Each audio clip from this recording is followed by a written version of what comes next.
Aloha and welcome to Voices of Truth One-on-One with Hawaii's Future, brought to you by the Kiwani Foundation. I'm Ahu Keikahu Cardwell, and here we are today on the island of Maui, and I'll tell you this right now, we have a fascinating guest on the show. So come with me, let's go on over here and meet her. Lucienne, aloha. Aloha. Lucienne deNaie, did I say your name right? deNaie, you did. Wonderful, and tell us where we are. We are at an area that's called Makena Landing. It is in the Ahupua'a of Papaʻanui in South Maui. This area in ancient times had a name, the Moku Honuaula, very sacred name. So we're in a very sacred place. Wow, and I know right over here is a very beautiful view. Let's go over and take a look at it. Sure. Look at this, wow. There's Pu'u'olai out there in the distance through the branches. And that is a vahipana, or a sacred place that is associated with the legend of a mo'o, or one of the goddesses of this area. Lucienne, we wanted to have you on the show today, but specifically in this place we're standing right now for a reason. And that reason is because, as beautiful as this is, there has been development that has been threatened for a long time in this area. They want to develop all of this, so all of this is like gone, yeah? Yes, yes. Tell us a little bit about that. Well, in a nutshell, someone made some decisions back in the 1960s that this should be another Waikiki or Ka'anapali, or, you know, name any famous resort area. Wow. Yes, and it was planned and zoned for 4,000 hotel units and thousands of houses that, you know, were resort oriented.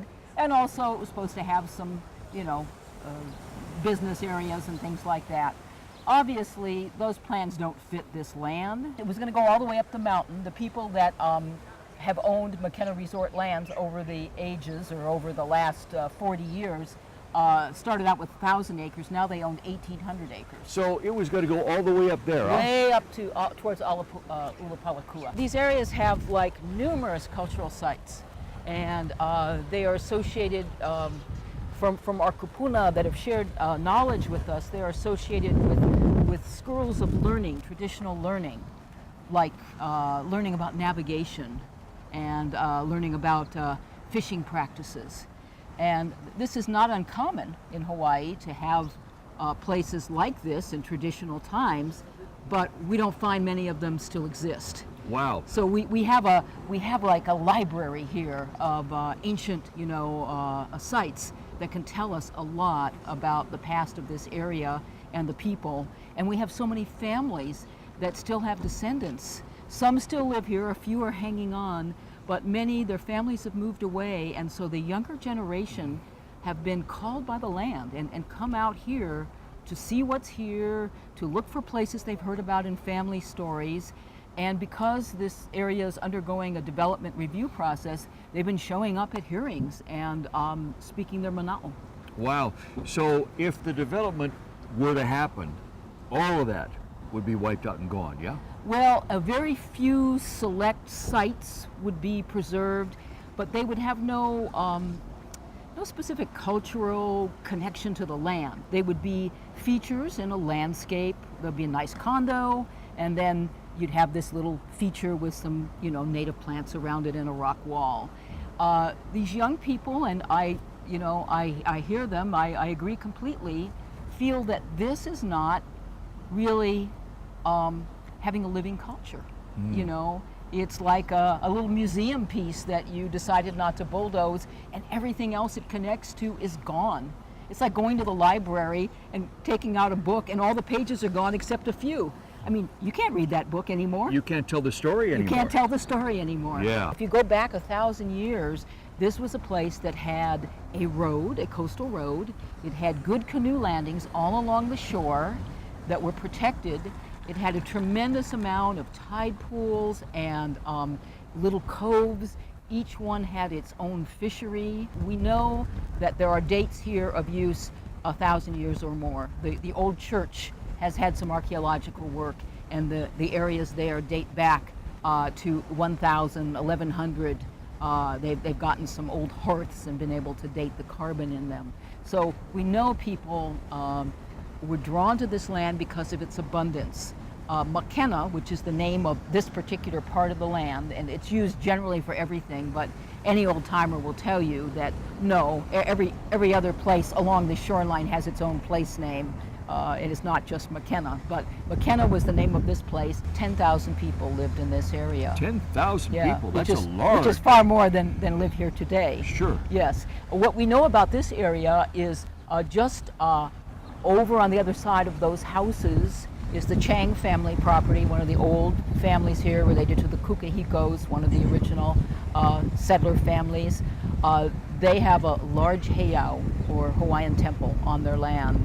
And it's a beautiful structure that is, very complex with many terraces and many surrounding features. At the other end of the 47 acres that's proposed to be developed is another very large, the remains of another very large heiau. It's known as the Kalani Heiau, and it too, it's like 8-foot high stone walls. It has been disturbed over time, but this area is anchored by two major ceremonial structures. There's a small fish pond right out where you see that little sandy beach. Right over there. Yeah, right over there. Yeah. There's the remains of the Apuakehau fish pond, and that's Apuakehau Point. That little bay, which is the entry, was a canoe landing itself, and actually was a government landing during the time of Kamehameha III. The steamships came in there, as well as coming here to McKenna Landing. Wow. That area there, its older name was Ke'awakapu, and that means it was a place that had kapu energy. It was considered sacred either to chieftains or li'i, or sacred just because of the presence of the heiau nearby, and perhaps other ceremonial structures where the church is now. Churches are often built where other ceremonial structures were located. So we know there was a lot going on here. We have house sites, we have many shrines, platforms, and different rock formations marked with coral.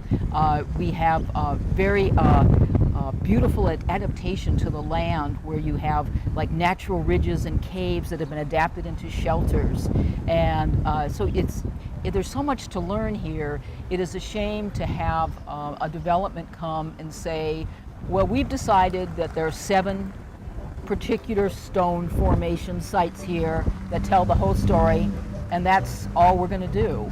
That is not the whole story, and it's not good archaeology. It's certainly not it is not respectful to the local culture. The young cultural practitioners have gotten involved.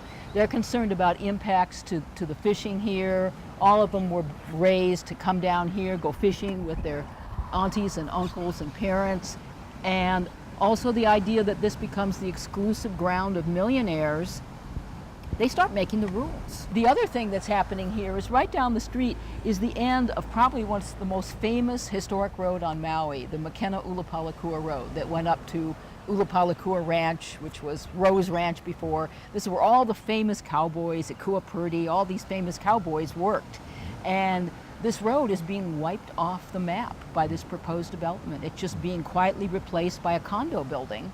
And the landowners' reps say, well, we really don't know where it is. Well, it has its own TMK. It was a royal patent grant from the 1850s. We know exactly where it is, and it's still on the ground. You can look at Google Earth. I personally have ridden on that road in the 1980s before it was closed. Many people on Maui, if they've lived here or born and raised here or lived here 30 years, one of my friends lived in McKenna here, grew up, and he said, oh yeah, my mom drove the school bus up that road every day. And that road is just going to disappear. It's the road that Robert Louis Stevenson, went up, and King Kalakaua and all of his court. They had cannons down here that would announce when their ships came in, and then the ox carts would come down and get them. I mean, just part of our history is being, said not important, insignificant. Wow, wiping it off the map. Wiping it off the map, literally. Wow. And yet, here are the millionaires right across the street from us, right up here. Yeah, they are. They're in their backyards. Yeah, I mean, we can wave to them, and they could wave to us. Yeah. And some of them are probably very nice people who feel the same way we do. It's just that this new development is geared towards people. We've been told that only 20% of the buildings would be occupied at any one time. So we're building this for some, I don't know, cargo cult culture or something like, I have a house in McKenna, I've made it, you know. Yeah. I don't need to live there, I'm just gonna own this thing and, you know, put my little stamp on it, and then I can go and have my 3 other houses in other places. Right, well, the people may not be there, but the houses are there all the time. Yeah, the houses and their water needs and all of their needs. Yeah. So, you know,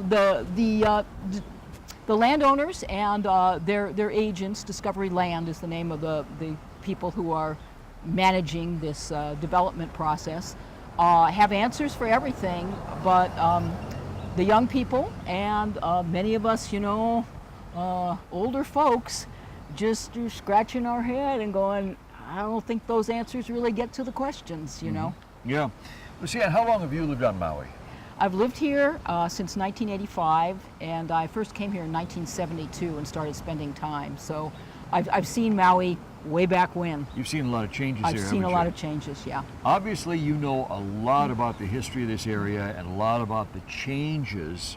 Why is that? How did you get to know this, and how did you get involved in this? That is a great question. I was kind of hanai'd into a local family that Adopted was, into a local very, family, yeah? Yeah, very, just taken in very graciously to a local family, the Lindsay family of Lahaina, who also have ties to McKenna. And Mr. Ed Lindsay, the late Ed Lindsay, took me here because he was so concerned back in like 2003, 2004, you know, about what was going on with the land here. Lucienne, are you a member of any organizations here on Maui that are dedicated to the preservation of Maui? I am. I'm a member of several organizations that have that as their focus.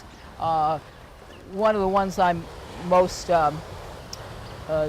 deeply grateful for is Maui Cultural Lands, which was founded by Mr. Lindsay, Ed Lindsay, and his family, and involves the efforts of many other people besides his family members.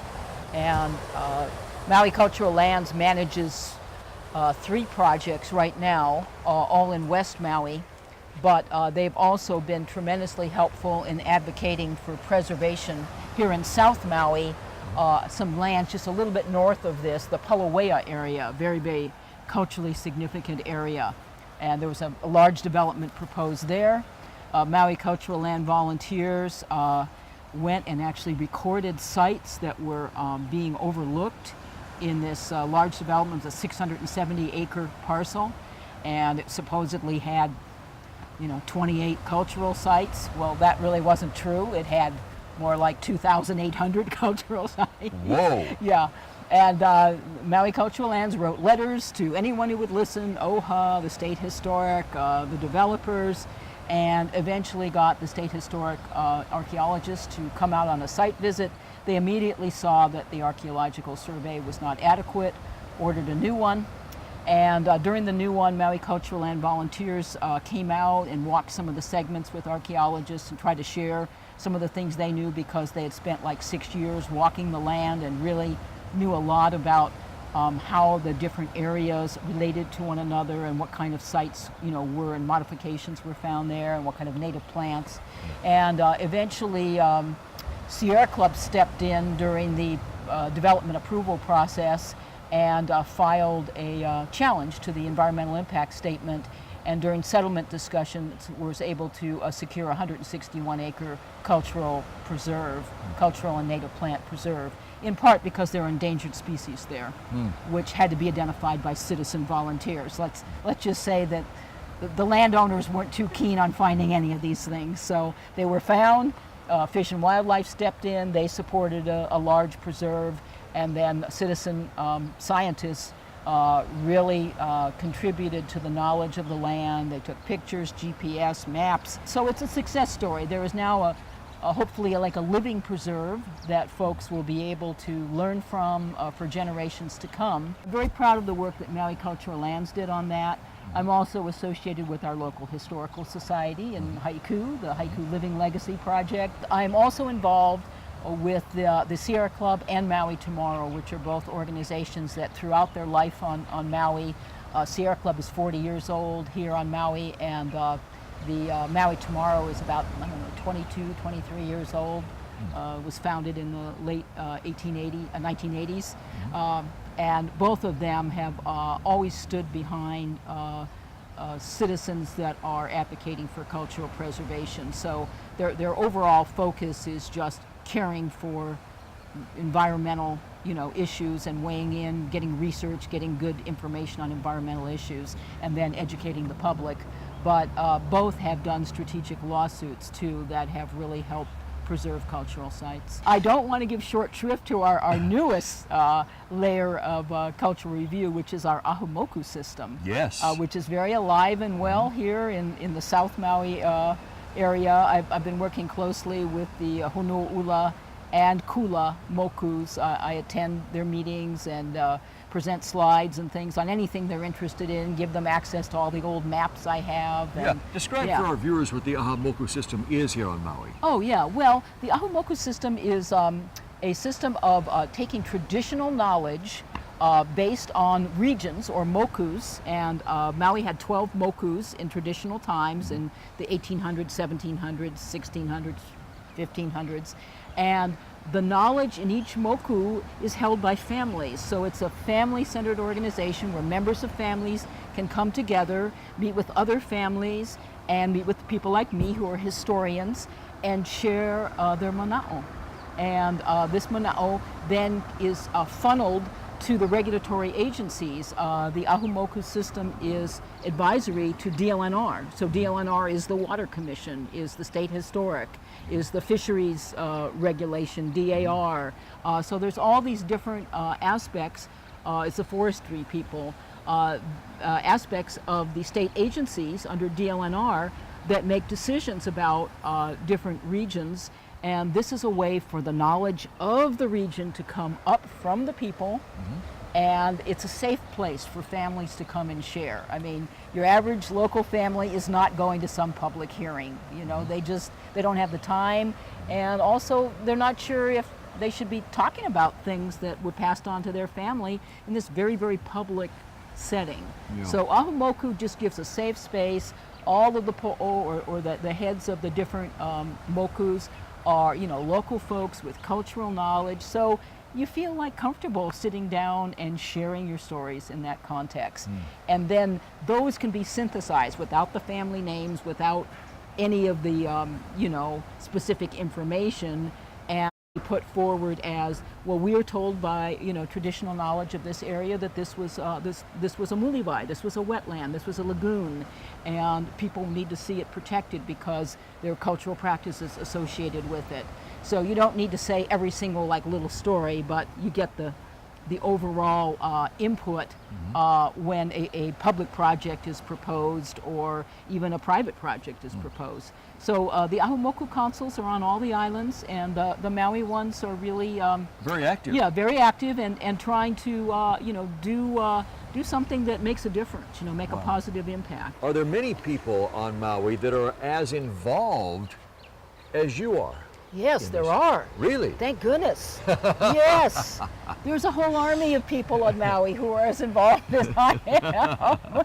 And, sooner or later, many of us meet each other, or some of us have known each other for years. We've worked doing these educational slide presentations, and we'll have standing room only. We'll have 100 people at the library who just want to learn about the history of their area. Wow, that's amazing. Yeah. That's amazing. All right, Lucienne, I want to ask you a different question now, which is, what does development look like going forward here? I mean, is it really galloping out of control, or have you guys been effective in really being able to regulate it?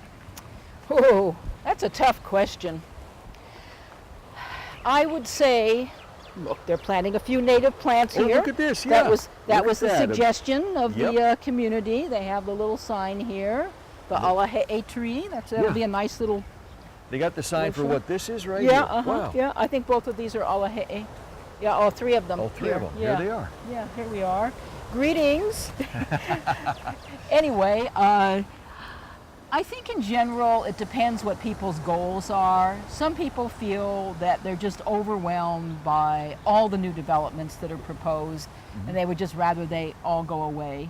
Other people say, well, you know, I can live with some development, but it's the how, not just the what. It's the how it's done.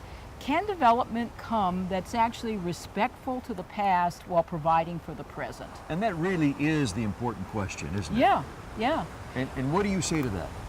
Well, I say if you listen to the traditional knowledge that comes from the community, you get some great guidance. I mean, for instance, in this property, a little bit further down, the road we drove down, Honoiki Road, that was a stream. That was a stream in the 1950s. It was a stream up into, it was a stream gulch, and it flowed some of the time. It's shown as a little blue line on the USGS map, so it had some flow. And probably when there was forests up above, it had much more frequent flow. So to take that and make it into a road, you're creating an impact already. The road probably should have been on the crest rather than at the bottom of the gulch, and it should have had some mitigating functions to absorb the runoff on the slopes, and then, eventually maybe curved a little bit so it wasn't a straight shot where you were just creating a sled of water heading down right towards the ocean. So local folks knew that. A number of them are advising the McKenna Resort folks, but when these plans were made, this road was put in the 1980s, maybe 1984 or 83. Nobody asked, nobody listened, the information was there, and so now we have a problem that has now a very expensive solution that the new Discovery Land folks have this, they're going to do swales and bioretention, and so in other words, you didn't have to have a problem, but now you have a problem and you have to spend a lot of money to fix it. If you would have listened to what people know, their mana'o, about the land that they are kama'aina to, you'd probably save money in the long run. But it's getting people to the point of realizing that that's an important part of the process. So that's where I see the future going, is shaping things. There are some developments that are just a totally bad idea in that particular location. The fight over Oluwalu was like that. That was just a terrible place for the scale of development that was proposed. And people came out, hundreds of people came out to say that.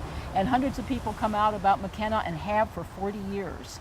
So that tells you that whatever happens here should be very careful, it should fit the land, and should leave the historical importance and cultural importance of the land intact, and not just give lip service, and not just say, well, we're going to create a cultural visitor center and then that will make up for the fact that we're destroying most of the sites here. Well, it doesn't, and you need a redesign, you need a reset, and I'm hoping that these young folks, they're all getting up to speed on how the process works and whatever, and they're talking to anyone who will listen, and I'm happy to give them whatever support I can. But of course, I'm 70. It's like the next generation is going to have to be stepping up here to carry the torch. Lucienne, are you hopeful for the future of Maui? I am. I actually am. I mean, I know we'll have so many people who see Maui as just a beautiful place with nice weather, that they can transfer their life from wherever they were to have a nice house here. And then if they have to sell it, it's worth a lot of money, so it's a good investment. And we'll always have folks that look at things that way. We also, I think, have this spirit that has enlivened the whole upcoming generation. We see it with the folks that go to the mauna and hear the spirit speak to them. I mean, there has to be a spiritual component to things. And, if you have been taken into any Hawaiian family, you know that that's an important part of their decision-making process. It's something they can't explain sometimes to outsiders, but it is so real. The connection to the ancestors, the connection to the protection of the land, the connection to what happens to the land means what happens to the people. Those are things that our Western culture they're not at front and center of our Western culture. We more look at the land as utilitarian, as like, wow, this is land, I can use it for X, Y, or Z. But actually, the land is a kuleana. It is a responsibility. It is something we're deeply connected to. And many non-Hawaiians feel this. I'm sure you've interviewed many of them.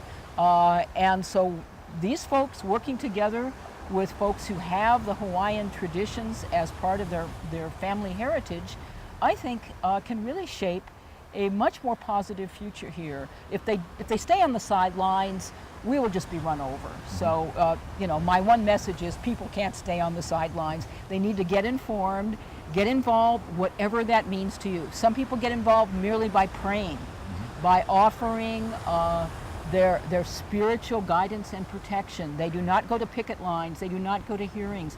That's all needed. It's all needed. All of it. We need it all. Wow, Yes. what a wonderful message. And Lucienne, that's where we have to leave it. Mahalo for being on Voices of Truth and sharing this very important message about what the future of Maui can be, you know, keeping and increasing the good stuff and trying to diminish and stop the bad stuff. Yes. So mahalo to you. Please don't stop. Please keep doing what you're doing. You're making a big difference. And mahalo to our viewers for joining me and Lucienne here today. Remember, you can watch us on the web 24/7 on voicesoftruth.tv.com, and you can visit Voices of Truth One-on-One with Hawaii's Future on Facebook. I'm Ehu Keikahu Cardwell for the Kiwani Foundation, along with Lucienne here. And until Mahalo. next time, ahui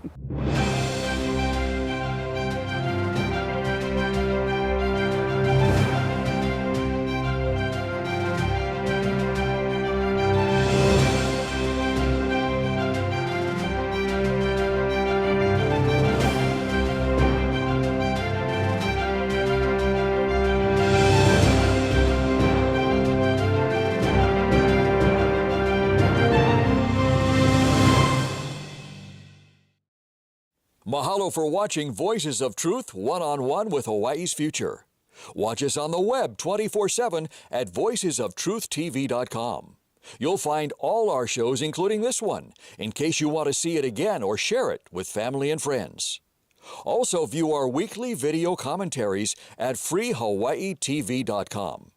And check out our blog, published daily, at freehawaii.info. It's all part of the Free Hawaii Broadcasting Network.